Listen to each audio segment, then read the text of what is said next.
Hi everyone, my name is Milap Gupta and you are watching me on my YouTube channel MG edutainment. दोस्तों, आज की video है NIOS के 10th और 12th class के स्टूडेंट्स के लिए जो लोग अक्टूबर सेशन में फाइनली अपने एग्जाम्स देने के लिए लगातार जा रहे हैं और उनकी डेट शीट के अकॉर्डिंग वो अपने पेपर देंगे। लेकिन यहाँ पर इस वीडियो में मैं सबसे पहले और सबसे इंपॉर्टेंट बात आपको ये बताना चाहूंगा कि पेपर अटेम्प्ट करने से पहले कौन से डूज एंड डोंट्स आप अपने माइंड में रखेंगे ताकि आपसे कोई भी गलती ना होने पाए। यहाँ पर आप देख सकते हैं प्रश्न पत्र को हल करने का सही तरीका क्या होता है, ये एक सवाल है जिस पर हम आज थोड़ी सी चर्चा करेंगे और मैं आपको बताऊंगा कि सही तरीका क्या है। क्या क्वेश्चन पेपर को ऊपर से नीचे तक सॉल्व करना चाहिए या फिर लास्ट से शुरू तक सॉल्व करना चाहिए, हम इस वीडियो में बात करेंगे। क्या कटाई करने से मार्क्स कट जाते हैं? आपने देखा होगा कई बार हम कुछ लिखते हैं और हमारा वो सही ना होता, उनसे कटिंग करते हैं। क्या ऐसा करने से आपके मार्क्स कटते हैं? इस वीडियो में बताऊंगा मैं आपको। क्या डायग्राम बनाने से मार्क्स मिलते हैं?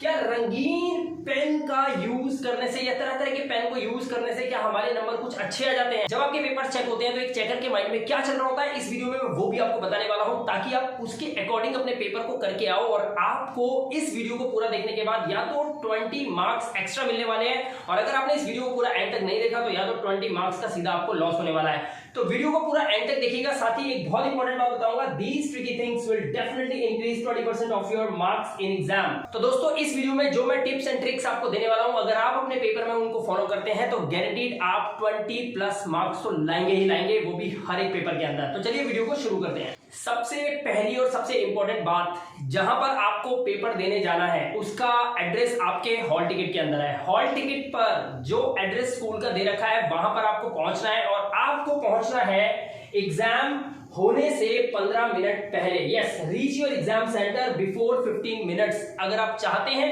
कि आपको आराम से सीट मिल जाए बिना झगड़े के, क्योंकि पेपर से पहले झगड़ा हो गया तो माइंडसेट जो है ना वो खराब हो जाता है, तो कोशिश कीजिए आप अपने एग्जाम सेंटर पे 15 मिनट पहले पहुंचे ताकि आपको आराम से एंट्री मिल जाए। यहाँ पर आप इन बच्चों के हाथ में देख सकते हैं इनके पास क्या क्या चीजें हैं। देख सकते हैं यहाँ पर इन बच्चों के पास आईडी कार्ड है और साथ में इनका है हॉल टिकट। तो आपके पास अपना आधार कार्ड और एक हॉल टिकट होना बहुत ज्यादा जरूरी है। अगर आपके पास आइडेंटिटी प्रूफ नहीं है तो कोई भी आइडेंटिटी आपकी चलेगी, चाहे आप कुछ भी ले जा सकते हैं। वोटर आईडी कार्ड हो आपका, या फिर आपके पास ड्राइविंग लाइसेंस हो, या फिर अगर आप अनमैरिड है लेकिन आपके पास आधार कार्ड है तो भी चलेगा। तो आधार कार्ड अपना साथ लेके जाएं और साथ में लेके जाएं अपने हॉल टिकट को, आपको आराम से एंट्री मिल जाएगी। तो सबसे पहले हमने ये सीखा कि हमें एग्जाम में एंट्री लेने से 15 मिनट पहले हमें वहां पर पहुंचना है। चलिए, अब एंट्री तो हमारी हो गई, तो अब होगा क्या? अब होगा ये कि जो इन्विजिलेटर होगा वो आपको क्वेश्चन पेपर बांट देगा। अब क्वेश्चन पेपर आपके हाथ में आ गया तो अब आप क्या करेंगे? अब आप एक ही काम करेंगे कि फटाफट देखेंगे कौन सा क्वेश्चन आपको आता है और आप उतारना चालू कर देंगे। बिल्कुल भी ऐसा मत करना, बड़े ध्यान से समझिए मैं क्या बता रहा हूं। Give some time to your question paper and understand it properly. जी हाँ दोस्तों, आपको सबसे जरूरी काम वो करना है जो 90% स्टूडेंट्स बिल्कुल भी नहीं करते। सिर्फ इंटेलिजेंट स्टूडेंट ही ऐसा करते हैं, जो टॉपर्स होते हैं वही ऐसा करते हैं। हम क्वेश्चन को सही से समझते नहीं है। जब क्वेश्चन को हम सही से नहीं समझते तो फिर उसका आंसर कैसे दे पाएंगे? तो सबसे मेजर और सबसे इंपॉर्टेंट है कि जो शुरू के 10-5 मिनट आपको मिलते हैं फ्री ऑफ कॉस्ट, उसमें आप सही से अपने क्वेश्चन पेपर को सही से पढ़िए। आप देखिए क्वेश्चन एक्चुअली आपसे पूछ क्या रहा है। अगर आप सही से क्वेश्चन को समझ पाएंगे तभी आप प्रॉपर आंसर उसका दे पाएंगे, और तभी आपको एग्जाम में जो चेकर होगा वो आपको अच्छे मार्क्स आपके पेपर को चेक करते समय दे पाएगा। तो please try to understand this situation कि आपको उस टाइम पर क्या करना है। उस टाइम पर आपको आंसर लिखने नहीं बैठना है। सबसे पहले आपको सभी क्वेश्चंस को ध्यान से पढ़ना है और ये समझना है कि आपका क्वेश्चन पेपर आपसे क्या डिमांड कर रहा है। दूसरी बात, डोंट राइट लिखने की कोशिश मत करना। Don't try to be over smart. कई ऐसे लोग मिलेंगे आपको जो बोलेंगे कि 15 मिनट फालतू मिल रहे हैं पढ़ने के लिए तो फटाफट ना लिखना शुरू कर दे, टाइम ज्यादा हो जाएगा, 3.25 घंटे हो जाएंगे तेरे पास और आराम से तो पूरा पेपर निपटा लेगा। बिल्कुल भी ऐसा मत करना। तो don't try to be over smart. सबसे पहले आपको क्वेश्चन पेपर को सही से पढ़ना है, उसको ध्यान से समझना है कि हर एक क्वेश्चन में आपसे क्या पूछा गया है। इससे एक काम बहुत इंपॉर्टेंट होगा, वो ये होगा जो कि मैं आपको नेक्स्ट स्टेप में बताने वाला हूं, क्योंकि next step is so important for every weak and helpless student. कभी भी पेपर करते समय अपने माइंड को फिक्स मत रखिएगा। आपका माइंड फिक्स्ड नहीं होना चाहिए। आपका माइंड होना चाहिए बिल्कुल ग्रोथ माइंडसेट। आपका ग्रोथ माइंडसेट होना चाहिए। और वो कैसे होता है? जब आप अपने क्वेश्चन पेपर को सही से देख लेंगे तो उसके बाद आपके दिमाग में क्या बनेगा? आपका खुद का एक माइंडसेट डिजाइन हो जाएगा। अब वो कैसे होगा? या तो आपने पेपर देखा होगा तो उसमें आपको लगेगा कि मेरे को 80% पेपर आता है, या फिर ऐसा हो सकता है कि आपको लगेगा कि मेरे को सिर्फ 50% पेपर आता है। ऐसा भी हो सकता है कि कुछ पेपर जो है थोड़े से टफ आ जाते हैं तो आपको लगेगा मैं सिर्फ 20% पेपर ही अटेम्प्ट कर पाऊंगा। तो आपके ब्रेन के अंदर आपको पहले ही पता चल जाएगा क्वेश्चन पेपर सही से पढ़ने के बाद कि आप इन तीनों कैटेगरी में से कौन सी कैटेगरी में फॉल करते हैं। और ये बहुत ही ज्यादा इंपॉर्टेंट है, क्योंकि जब तक आपको ये नहीं पता चलेगा कि आप क्वेश्चन पेपर कितना जानते हैं तो सारे क्वेश्चन आंसर जो है ना उसका उल्टा सीधा जवाब देके आ जाएंगे। क्योंकि जब पेपर हाथ में आता है सबसे पहले धड़कनें बढ़ जाती हैं, हाथ पैर कांपने लग जाते हैं और दिमाग में जितना याद किया होता है वो सारा शून्य हो जाता है। क्योंकि ऐसा हमारे साथ हुआ करता था, आपके साथ भी होता होगा। अगर ऐसा लगता है तो प्लीज कमेंट बॉक्स में जरूर बताइएगा और आप इसका बिल्कुल ध्यान रखें कि इसका सॉल्यूशन मैं आपको अभी बताने वाला हूं। ये एक बात आप समझ लो कि जितने भी सब्जेक्ट्स आपके पास हैं उसमें कुछ क्वेश्चन पेपर ऐसे आएंगे जो कि थोड़े से ट्रिकी होंगे, उसके अंदर कुछ ट्रिकी क्वेश्चन आपसे पूछे जाएंगे। लेकिन मैं बता दूं कि कुछ ऐसे क्वेश्चन पेपर भी आते हैं जो बहुत ही सिंपल क्वेश्चन पेपर होते हैं। जी हाँ दोस्तों, जिनको देखने के बाद आपको लगता है कि अगर कुछ मैं बना के भी लिख कर आ जाऊंगा तो भी मेरे को पासिंग मार्क्स मिल जाएंगे। लेकिन कई बार क्वेश्चन पेपर ट्रिकी भी आ जाता है और ये होता है उन सब्जेक्ट के साथ जैसे फिजिक्स, केमिस्ट्री, बायो हो गया, अकाउंट्स हो गया या मैथमेटिक्स हो गया या साइंस हो गया, साइंस एंड टेक्नोलॉजी हो गया, डेटा एंट्री हो गया या कंप्यूटर साइंस हो गया। ऐसे सब्जेक्ट्स को आप बनाकर नहीं कर सकते। इसमें आपको कुछ डायग्राम्स और काफी सारी चीजें होती है जिनका ध्यान रखना होता है, कुछ फॉर्मूलाज होते हैं उनका ध्यान रखना होता है। तो इसीलिए कुछ ऐसे पेपर्स भी होते हैं जो थोड़े से ट्रिकी होते हैं और कुछ ऐसे पेपर्स भी होते हैं थ्योरी के जिनको आप बहुत इजीली आंसर कर सकते हो। अब आपने क्वेश्चन पेपर पूरा देख लिया है, आपको पता चल गया है कि कितने क्वेश्चंस ऐसे हैं जिनको आप बहुत अच्छे से जानते हो और कुछ ऐसे क्वेश्चंस भी हैं जिनको आप थोड़ा सा आंसर कर सकते हो लेकिन हो सकता है आपको बनाकर लिखना पड़े। और कुछ ऐसे क्वेश्चंस हैं जिनको आपने देखा ही नहीं था। और तभी मैं आपको बार बार एक बात बोलता हूं कि finally your revision will decide your pass and fail result. जी हां दोस्तों, आप पास और फेल पेपर करने के बाद नहीं होते हो। जो अभी आप रिवीजन कर रहे हो ना, जो अभी रिवीजन कर रहे हो आप, जो भी पढ़ रहे हो आप, यही डिसाइड हो गया है कि आप पास होंगे या फेल होंगे। बताइए बात कितनी सच है। अब सुनिए जरा ध्यान से, आपको करना क्या है। अगर पास होना है तो वीडियो को पूरा एंड तक देखिए। क्या अनिवार्य है, ये बड़ा इंपॉर्टेंट क्वेश्चन है। मैं आपको बताना चाहूंगा कि सबसे ज्यादा जरूरी क्या है आप लोगों के लिए, ये आपको पता होना चाहिए। इंपॉर्टेंट क्या है, सबसे ज्यादा इंपॉर्टेंट क्या है मैं आपको बताता हूं। क्या ये इंपॉर्टेंट है what is easy for you, या ये इंपॉर्टेंट है कि what is easy for paper checker. और दोनों ही क्वेश्चन बहुत ही ज्यादा इंपॉर्टेंट है। अगर आपके पॉइंट ऑफ व्यू से देखें तो आपके लिए क्या है, आप वो करोगे जो आपके लिए सबसे इजी है। लेकिन मैं आपको बताना चाहता हूं कि जो इंटेलिजेंट स्टूडेंट्स होते हैं या जितने भी टॉपर्स होते हैं वो ये ध्यान भी रखते हैं कि what is easy for paper checker. एक पेपर चेकर के लिए क्या सबसे आसान रहेगा, क्योंकि पेपर आप चेक नहीं करोगे, आपने तो आंसर्स दिए हैं, चेक करने वाला कोई और है। इसलिए जो स्टूडेंट्स ये ध्यान रखते हैं कि जो मैं लिख रहा हूं उसको चेक करने वाला कोई और है और मार्क्स देना उसका काम है, तो आपको उनको ध्यान में रखते हुए ही अपने आंसर्स को लिखना चाहिए। तभी आप सामने वाले का दिल जीत पाते हो और आपको ये 20 मार्क्स मिलेंगे, वो भी फ्री ऑफ कॉस्ट हर एक सब्जेक्ट के अंदर। तो क्या ध्यान रखना है, ध्यान से देखिए। सबसे पहला, if you answer sequence wise, तो क्या होता है, वो बोलता है यस आई एम हैप्पी। आपका चेकर बोलता है यस आई एम हैप्पी जब वो आपके आंसर शीट को देखता है और जब वो देखता है कि आपने आंसर जो दिए वो सीक्वेंस वाइज दिए हुए हैं, तब वो ज्यादा इंप्रेस हो जाता है और उसको बहुत कम मेहनत करनी पड़ती है, क्योंकि उनके पास बहुत सारी आंसर शीट्स होती हैं चेक करने के लिए। और आपको भी पता है ये बात कि प्रेशर के अंदर आपका माइंड किस तरह से काम करता है। तो सोच के देखिए सामने वाले का माइंड क्या खराब नहीं होगा। जब आप एक क्वेश्चन का आंसर देते हैं नंबर 2, मान लीजिए आपने आंसर नंबर 2 क्वेश्चन नंबर 2 करा, उसका आंसर दिया, उसके बाद अचानक आपने क्वेश्चन नंबर 6 का फर्स्ट पार्ट का आंसर दे दिया, फिर आपने एकदम से क्या करा, आपने 12 का बी का आंसर दे दिया। तो ऐसी कंडीशन के अंदर जब वो चेक करता है तो उसको बहुत ज्यादा तकलीफ होती है और ऐसी कंडीशन के अंदर वो आपको कहीं ना कहीं चिढ़ के या थोड़ा सा इरिटेट होकर आपको नंबर कम दे सकता है। तो कोशिश आप ये करिए कि आपको अगर क्वेश्चन नंबर 1 करना है आप करिए, लेकिन अगर आपको 2 और 3 नहीं आता और आपको 4 और 5 आता है तो कम से कम आप यहां पर 5 ना लिखकर पहले 4 कर लीजिए, उसके बाद 5 कर लीजिए।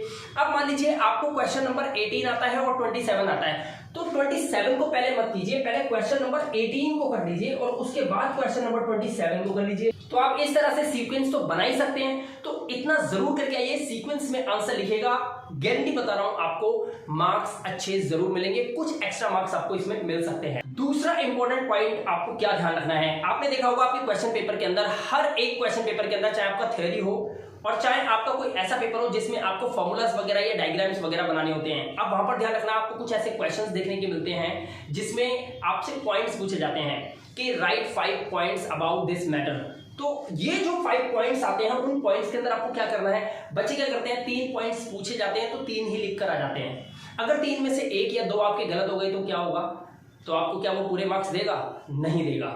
तो आपको क्या करना है, राइट ऑलवेज 1 पॉइंट एक्स्ट्रा। बस आपको सिर्फ इतना करना है कि जितने भी पॉइंट्स आपको आते हैं, जितने पूछे जाते हैं, मान लीजिए 5 पूछे गए हैं, तो आप एक एक्स्ट्रा लिख के आइए। चाहे आप उसमें थोड़ा सा तुक्का मार दीजिए, लेकिन एक एक्स्ट्रा लिख के आइए। हो सकता है उन 5 में से कोई एक गलत हो, और जो आपका ब्रेन आपको ऑर्डर करना है कि ये भी हो सकता है इसका आंसर, और क्या पता वो सही हो, तो आपको 1 या 2 मार्क्स एक्स्ट्रा मिल सकते हैं। तो इसीलिए अब क्या करना है आपको, जो भी पेपर आप देने जा रहे हो, अगर उसमें किसी में पॉइंट्स पूछे गए हैं और आपसे 3 पॉइंट पूछे जा रहे हैं, 3 मार्क्स का है वो, तो 3 पॉइंट की जगह 4 लिख के आइए। तो अगर 4 में से कोई एक गलत होता है, लेकिन आपका जो एक्स्ट्रा लिखा हुआ अगर वो सही हुआ, तो आपके मार्क्स नहीं कटेंगे, आपको फुल मार्क्स मिल जाएंगे। तो यहां पर भी ये आपसे बोलते हैं yes I am happy. Point number 3 ये कहता है कि कई ऐसे क्वेश्चंस होते हैं या सिलेबस में ऐसे सब्जेक्ट्स होते हैं जिनके अंदर डायग्राम्स बहुत ज्यादा मैटर करते हैं।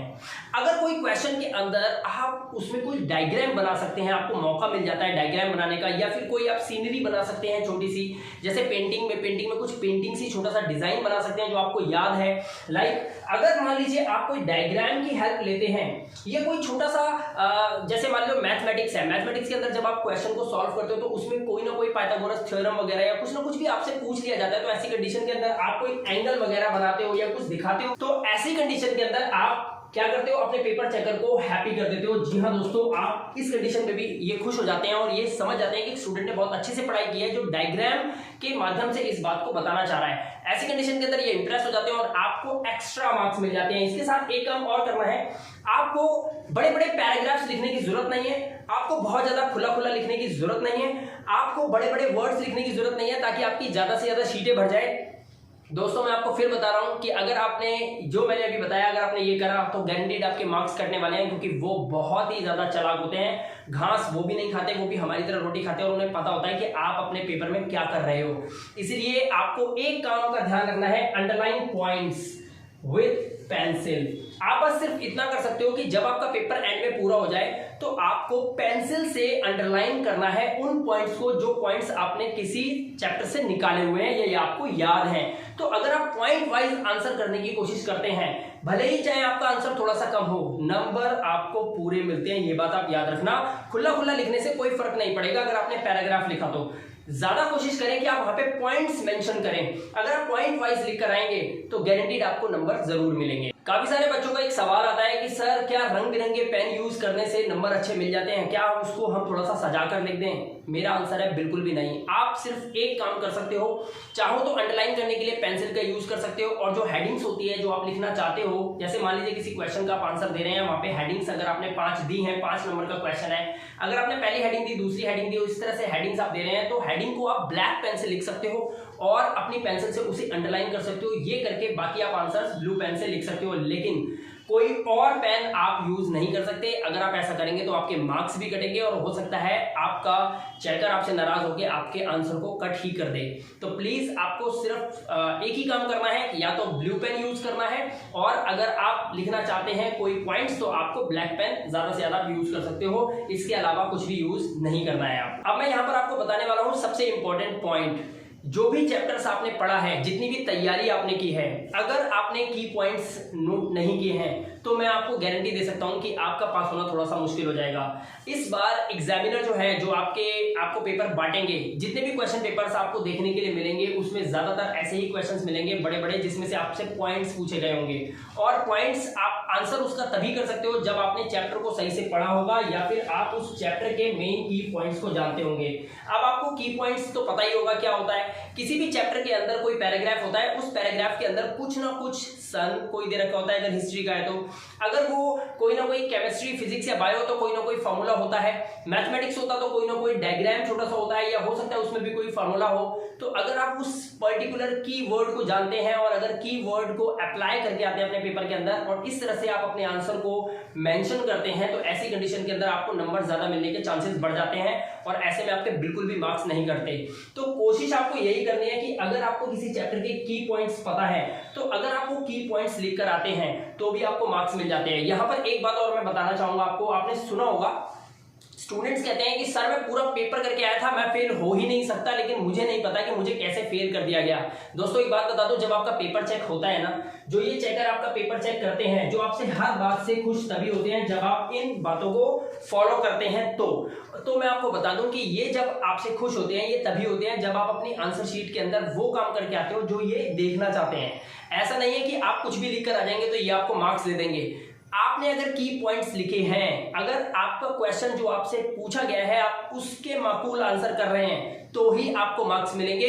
आप कुछ भी अनाप शनाप लिख के आ रहे हो या आपने कोई गुड़गोबर कर दिया तो आपको मार्क्स नहीं मिलने वाला, ये मैं आपको अभी बता रहा हूं। आपका क्वेश्चन आपसे क्या पूछ रहा है ये आपको पता होना चाहिए। अगर आप क्वेश्चन का माकूल आंसर नहीं देते हो तो आपको नंबर नहीं मिलने वाले। आपको बिल्कुल सटीक आंसर देना होगा। आप की पॉइंट्स का यूज कर सकते हैं। अगर आप कीवर्ड्स जानते हैं या आपको पता है ये क्वेश्चन इस चैप्टर से आया है, उस चैप्टर के कुछ कीवर्ड्स मुझे याद है, हालांकि उस क्वेश्चन में कुछ पूछा गया है और आप कुछ और आंसर दे रहे हो, लेकिन फिर भी अगर आपने उस चैप्टर के कीवर्ड्स लिख दिए, चांसेस हैं कि आपको मार्क्स मिल जाए, क्योंकि इससे ये क्लियर हो जाएगा कि इस बच्चे को इस क्वेश्चन का आंसर तो नहीं पता था, लेकिन हाँ इसके की पॉइंट्स ये बता रहे हैं कि इसने ये चैप्टर पढ़ा तो हुआ है। तो दोस्तों इन पॉइंट्स को अगर आपने सही से फॉलो कर लिया तो मैं आपको यकीनन कह सकता हूं कि इस बार आपको आपके क्वेश्चन पेपर के अंदर कुछ मार्क्स एक्स्ट्रा जरूर मिल जाएंगे।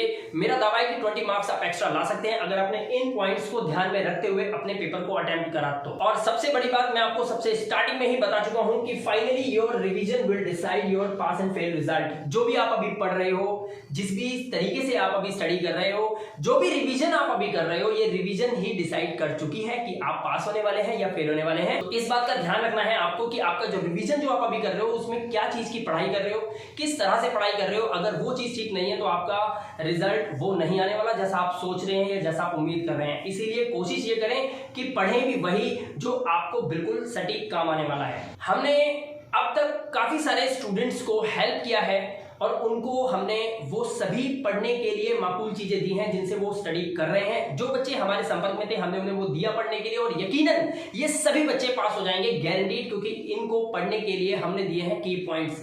अगर आप की पॉइंट्स लेकर पढ़ रहे हैं तो आपका पास होना बहुत ज्यादा लाजमी हो जाता है, चांसेस बहुत हाई हो जाते हैं। लेकिन अगर आप कीवर्ड्स नहीं जानते, अगर आप चैप्टर वाइज नहीं पढ़ रहे हैं या आपने क्वेश्चन का सही आंसर वहां पे नहीं दिया या पैराग्राफ लिख कर आए हैं तो फिर यकीनन मानिए कि आपको नंबर देना आपके पेपर चेकर के लिए थोड़ा सा मुश्किल हो जाता है। तो ऐसी कंडीशन के अंदर आप हाई मार्क्स का एक प्लान करके चलते हो लेकिन आपके नंबर थोड़े से कहीं ना कहीं कम आ जाते हैं। तो कोशिश ये कीजिए कि आप वो पढ़ें जो की पॉइंट्स हों, उनको लिखकर अगर आएंगे तो मार्क्स आपको ज्यादा मिल सकते हैं। यहां पर मैं आपको थोड़ा सा बता दूं कि ऑल स्टूडेंट जो 10th और 12th क्लास के स्टूडेंट हैं, सब्जेक्ट वाइज नोट्स अवेलेबल हैं। यहाँ पर काफी सारे स्टूडेंट्स ले चुके हैं। इसमें बिल्कुल लिमिटेड क्वेश्चंस दे रखे हैं, शॉर्ट क्वेश्चन आंसर्स हैं, सिर्फ क्वेश्चन और आंसर्स हैं, फालतू की कोई भी चीज नहीं है। आप सिर्फ उनके की पॉइंट्स को अगर पढ़ के जाएंगे तो आप बहुत अच्छे मार्क्स ला सकते हैं। हर एक सब्जेक्ट का 10th क्लास है, 12th क्लास, हिंदी मीडियम हो चाहे इंग्लिश मीडियम हो, आप लेकर पढ़ सकते हैं। ये एक पीडीएफ फॉर्म में है, आप चाहें तो यहां से ये पीडीएफ फॉर्म में लेकर पढ़कर स्टडी कर अच्छे मार्क्स ला सकते हैं। कॉन्टेक्ट नंबर दे रखा है, आप इस पे कॉल कर सकते हैं या व्हाट्सएप कर सकते हैं। अगर आप इस पे व्हाट्सएप करते हैं तो व्हाट्सएप करके भी आप पूरी जानकारी ले सकते हैं और उसके बाद आप चाहें तो इस बार अपनी साल बचा सकते हैं। हमारे पास कुछ ऐसे नोट्स हैं जिनको पढ़ने से स्टूडेंट बहुत इजीली पास हो जाता है। अप्रैल 2022 में भी स्टूडेंट्स को बहुत हेल्प किया था हमने और इन्हीं स्टूडेंट्स को हम इस बार भी हेल्प कर रहे हैं जो स्टूडेंट्स हमने अक्टूबर 2021 में हेल्प किया था। सेम काफी ऐसे स्टूडेंट्स हैं जो इस बार अक्टूबर 2022 में हमसे हेल्प लेकर और बहुत आसानी से अपने साल को बचा रहे हैं। तो आप भी चाहे तो ऐसा कर सकते हैं, पास होना गारंटीड हो जाएगा अगर आपने इन पीडीएफ से सही से स्टडी कर दिया। बाकी मैं आपसे यही कहूंगा, जो भी पढ़ रहे हैं पढ़ते रहिएगा। मेरी बेस्ट विशेष आपके साथ है पेपर में। इन बातों का ध्यान रखिएगा जो मैंने आपको बताया है और अगर किसी भी चीज की कोई भी प्रॉब्लम हो तो आप इस नंबर पे कांटेक्ट कर सकते हैं। हम आपको फुल हेल्प करने के लिए रेडी हैं। मिलेंगे आपसे नेक्स्ट वीडियो में। Till then good bye.